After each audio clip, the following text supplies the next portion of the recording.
Hey guys, I am here with my son Dan in Fairlawn. We're going back to the basics today. We're talking about quick steps, and the reason why I'm doing that is when I go around and I look at different coaches perform this drill, and I'm around the country checking out facilities, we're missing some of the nuances of this drill. We're missing some of the finer details, and I want to recap this because it's so important. This is a staple. This quick step drill is a staple in our program. So Dan, first thing we're going to do, if you have a white line, we have a white line here on the track. If you have a white line on your turf field, use a white line, and we're going to position the athlete so the inside of his foot are on the outside of the line. So the inside of both feet are on the outside, and use that as a guide in terms of the amount of distance you want to keep your feet from one another. The second thing we want to do with the athlete, we want to work on posture. We want to make sure to stand up nice and tall, and the way we got to position our hips is really important for this drill. We got to squeeze our butt cheeks. Like you have a $1,000 bill between your two butt cheeks. Don't lose your money. Don't lose your money. We want to activate the pelvic floor muscles.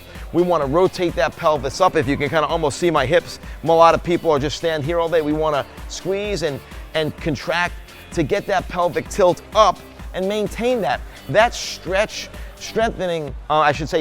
the hip flexor. That's going to elongate the hip flexor to give us a quicker response off the ground. I see a lot of athletes do the quick step drill, they're bent over. This drill is about frequency, it's about increasing ground contact time. We want to stay tall on this drill. It's going to allow us to be quicker because we have a stretch on that hip flexor. It creates a greater stretch shortening cycle. Now, the next thing we're going to do, elbows are at 90 degrees, right? Hands by hips. The ankles are locked up, toe up position. So imagine you tell your athlete your foot is in a cast. You have both ankles in a cast. They're locked up. Same thing at the elbow. Your elbows are in a cast. As if someone broke their arm, they're in a cast. We're gonna start this drill to make sure the athlete's doing it right. We're gonna tell them maintain good posture, stay tall, squeeze the butt cheeks. We don't wanna bend at the hips, but most importantly, we wanna be quick off the ground. In the beginning, for beginners in this drill, start off slow. I'm gonna have Dan start off slow, and we're gonna do quick steps, but we're just gonna have a slow turnover and just work on reaction time off the ground and gradually increase speed. So Dan, for your first 5 seconds, we're only gonna go for 5 seconds. First 5 seconds, you're gonna go slow and then increase speed a little bit at the end, walk for a little, then we'll do the drill again for 5 seconds at a higher frequency. Ready? And go.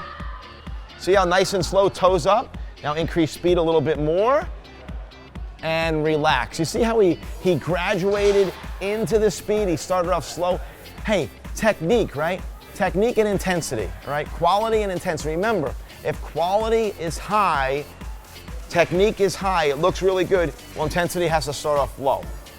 As you get better, you're gonna increase intensity without sacrificing quality. So Dan, let's do that drill again now. Now we'll add a little bit more intensity without sacrificing quality or technique. Ready? Stand tall, squeeze the butt cheeks, get the hips underneath you. Don't bend at the waist, nice and tall. Ready, and go.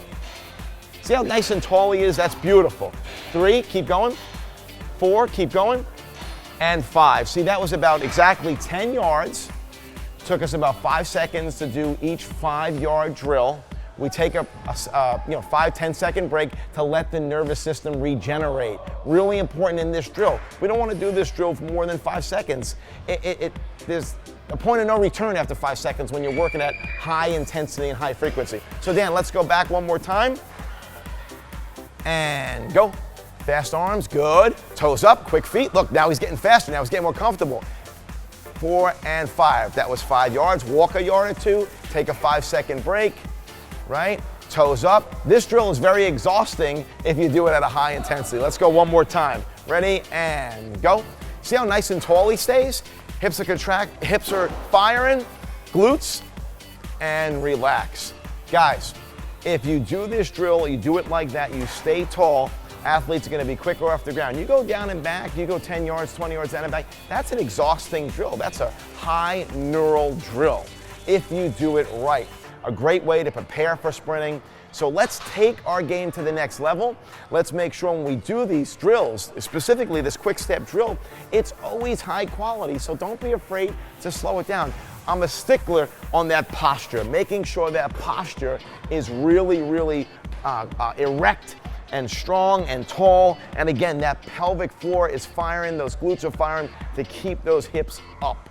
Guys, Take your program to the next level, take your quick step drills to the next level, and your athletes will run faster. Great job, Dan.